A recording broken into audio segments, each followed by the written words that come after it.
वज़ीर आला के इंतखाब में 2 दिन बाकी हैं और हस्बे रिवायत और हस्बे मामूल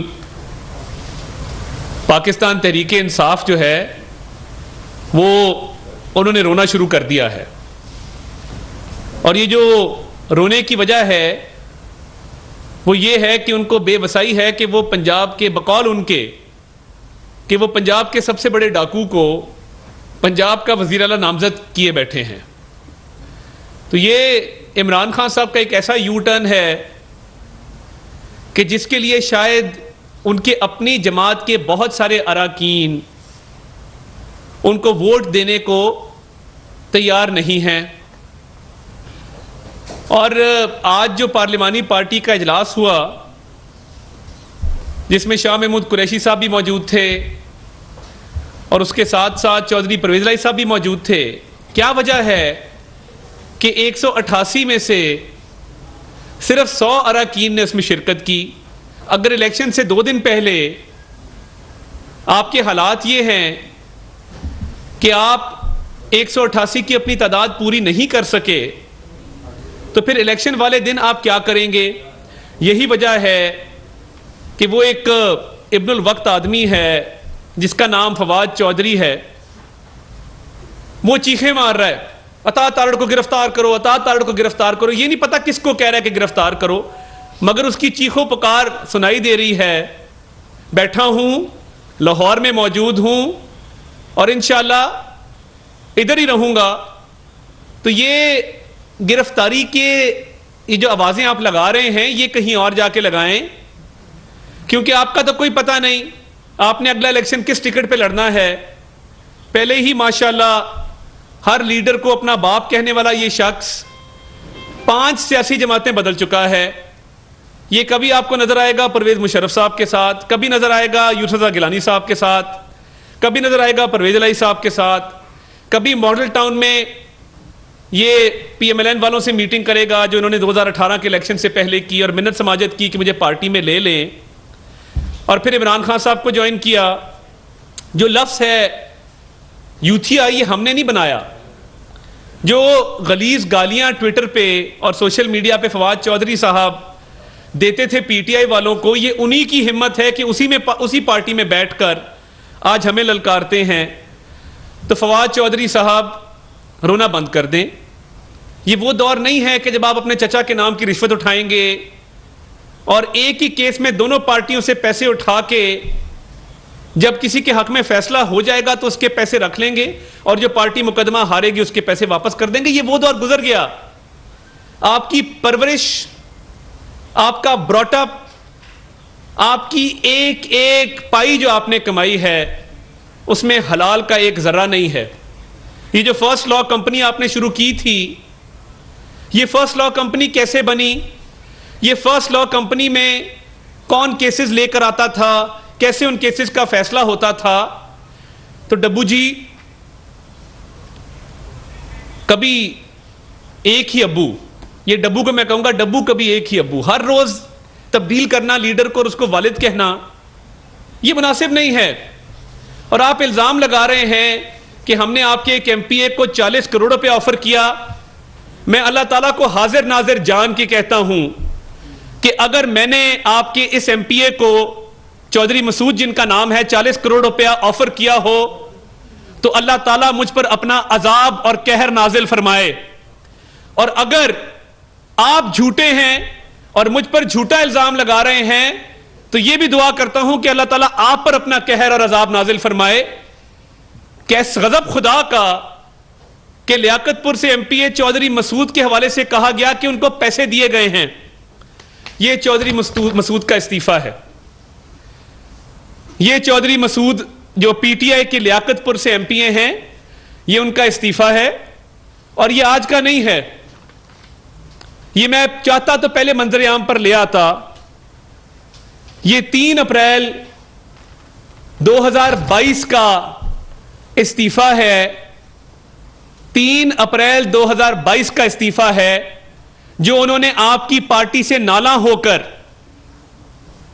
आपकी पार्टी में जिसका नाम तहरीक इंसाफ है, उन्होंने लिखा है कोई इंसाफ नहीं है इसमें। वो बाइज्जत और बावकार शख्स हैं, वो अपना इस्तीफा जमा करा चुके हैं, और इस्तीफे के बाद आप अगर रिश्वत का इल्जाम लगा रहे हैं तो मैं कुरान पर हल्फ देने को तैयार हूं कि चौधरी मसूद को कोई पैसे नहीं दिए गए। और फवाद चौधरी साहब, आप अगर ये कुरान पे हल्फ दे दें कि हमने पैसे दिए हैं चौधरी मसूद को, तो मैं अपनी बात से पीछे हटके मैं हमेशा के लिए सियासत छोड़ दूंगा। देते हैं हल्फ आके, बातें जितनी मर्जी करा लो, और अमल यह है कि अपने एमपीए की खबर नहीं है। ये कैसी पार्लिमानी पार्टी है? आपको इल्म नहीं था कि आपका एमपीए अप्रैल में इस्तीफा दे गया है? ये देखिए ना, अब ये मैं अभी मीडिया से भी शेयर करूंगा। तो बात यह है, आपको वोट चाहिए हैं 188 जो आपके पास मौजूद हैं। अब उसमें से ये कम हो गया तो 187 पीछे रह गए, और मुस्लिम लीग नून और उसके इत्तेहादी 180 पे खड़े हैं। 7 वोटों का फर्क है। अब 7 वोटों का फर्क, शायद ये 5 वोटों का फर्क होता अगर शरकपुरी साहब ने और फैसल न्याजी साहब ने इस्तीफा ना दिया होता। उन्होंने भी इस्तीफा दिया, सबके सामने दिया है। आपने लिया इस्तीफा, हमने तो नहीं कहा कि आपने उनको करोड़ों की ऑफर की है। तो बात यह है, ना हम कहेंगे। मेरे लिए शरकपुरी साहब काबिल एहतराम हैं, आज भी उनसे राब्ता है। वापस आएंगे, वापस लेंगे उनको, बिल्कुल लेंगे, क्यों नहीं लेंगे?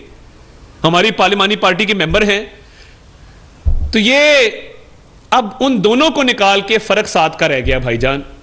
इसीलिए आपका ये जो रोना है, ये मेरी समझ में आता है कि जो चीखो पुकार है, अता तारड़ को गिरफ्तार कर लो, इसको बंद कर दो, ये इसलिए है क्योंकि ये अभी एक इस्तीफा आया है।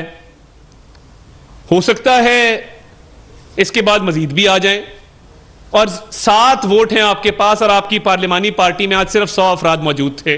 तो ठीक है, चीखो पुकार जरूर करें, मगर एक और बात मैं करता चलूं। मौलाना इलियास चिन्योटी हमारे चिन्योट से एमपीए हैं। परवेज इलाही साहब और उनके साहबजादे ने वो हज की अदायगी के लिए सऊदी अरब में मौजूद थे। उन्होंने सऊदी अरब की मुकद्दस जमीन पर हज के फरीजे के दौरान मौलाना इलियास चिन्योटी के पास एक शख्स को 10 करोड़ रिश्वत देके भेजा।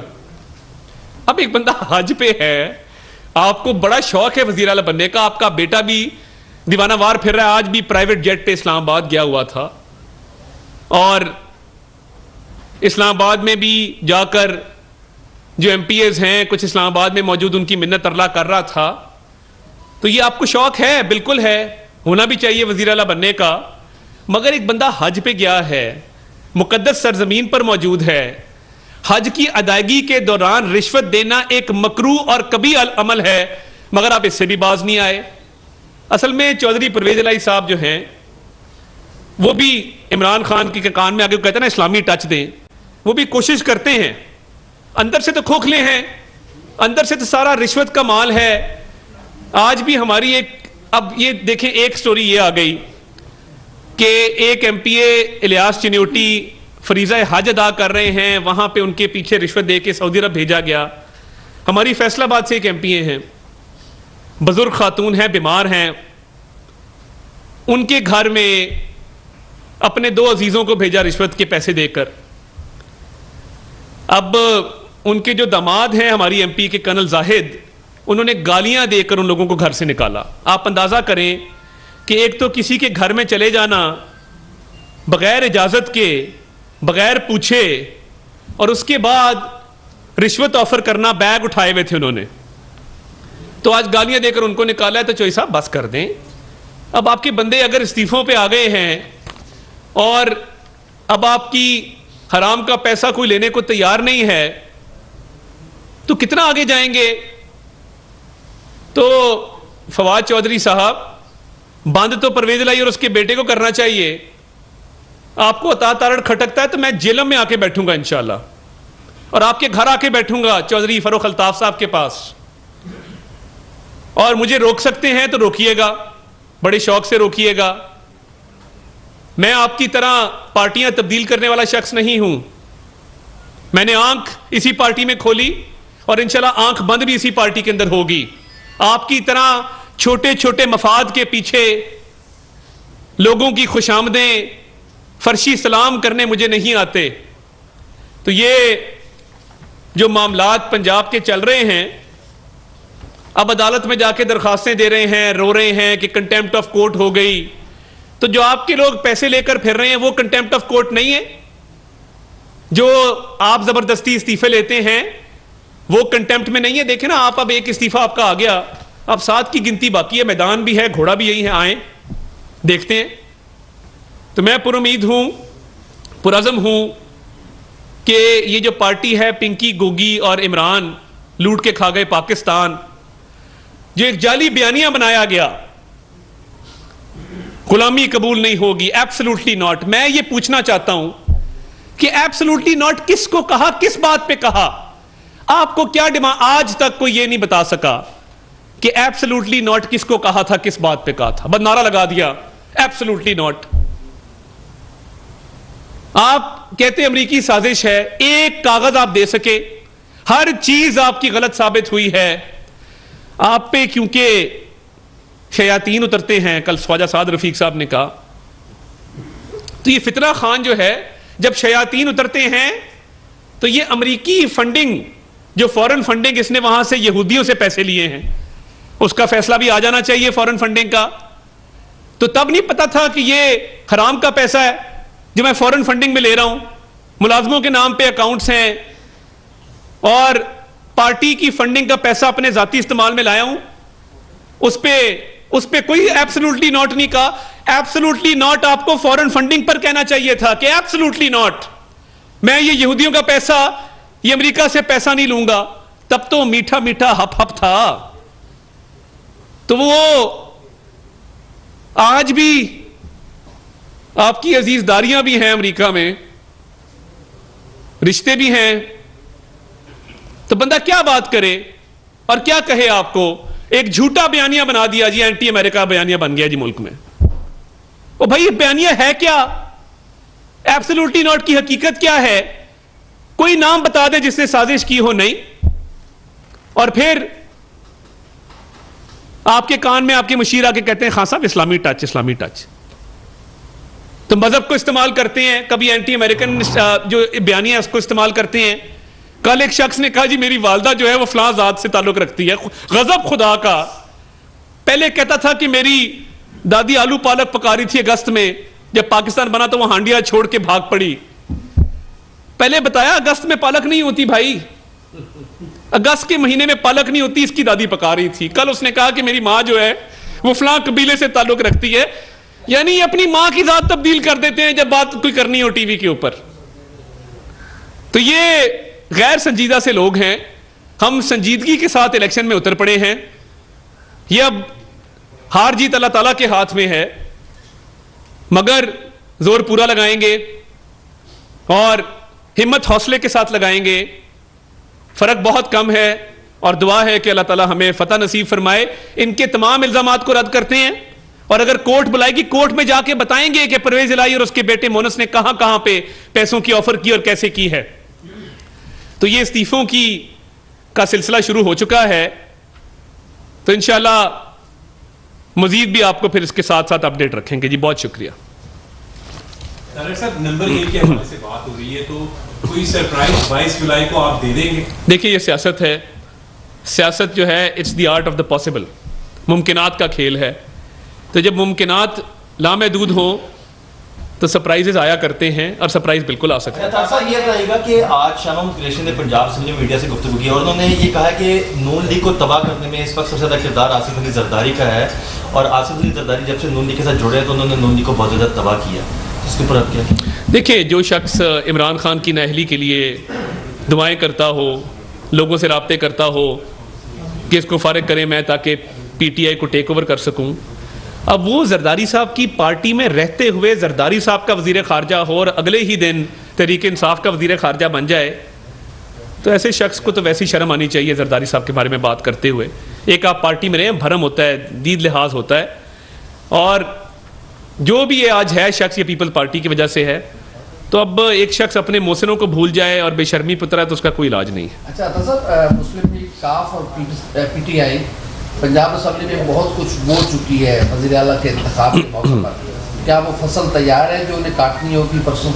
देखिए, हम पुरअमन लोग हैं, हमने कभी अमन ख़राब नहीं किया, ना ऐसा कोई इरादा रखते हैं। डिप्टी स्पीकर पर जो हमला किया गया था, वो जिस तरह किया गया था वो सब जानते हैं। हमें देखिए, मैं अपनी बात करूं, मैं कभी किसी जगह पहल नहीं करता, मगर अगर कोई हाथ उठाएगा तो उसका जवाब हमें ज़रूर देना होता है। अच्छा भाई, ये बताएं, कभी आपने कहा कि जो परवेज़ लाई को वज़ीर नामजद किया गया, तहरीक इंसाफ के कुछ लोग नाराज़ हैं पर वो नाराज़ रखने आपके साथ राब्ते में, और दूसरा जो शहबाज की वालदा का एक नाम चेंज करने के वजह से ये सॉफ्टवेयर को आपने एक रात में चेंज किया, वो तहरीक इंसाफ देखिए, बात ये है कि कश्मीर इलेक्शन में मुझे गिरफ्तार किया गया, मैंने रात हवालात में गुजारी, मैंने सुबह जाके बेल कराई।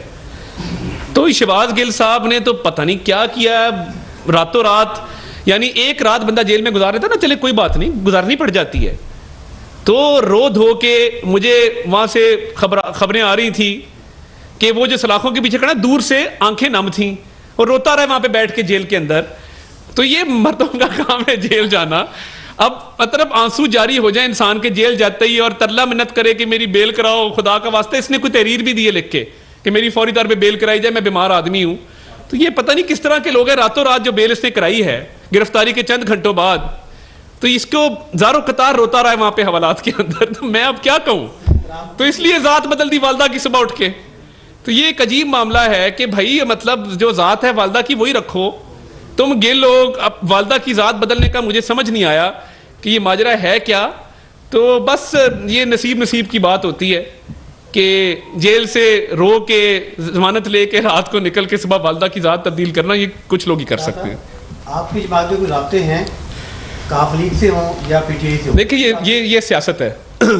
सियासत में रिश्तेदारियां भी होती हैं, अजीजदारियां भी होती हैं, राब्ते भी होते हैं, दरवाजे भी खुले होते हैं, खिड़कियां भी खुली होती हैं।